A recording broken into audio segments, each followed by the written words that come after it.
7 less than a number is 25. Y minus 7 is equal to 25. And this is our equation. First method, y minus 7 is on the left hand side, 25 is on the right hand side. For minus 7, opposite operation is plus 7. You take plus 7 on both sides, then minus 7 and plus 7 get cancelled.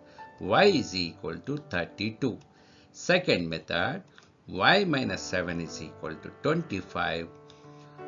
So for minus 7 plus 7 is the opposite operation. Transpose plus 7 to the right hand side, then y is equal to 32. For both methods you got 32. For full video you click below the link.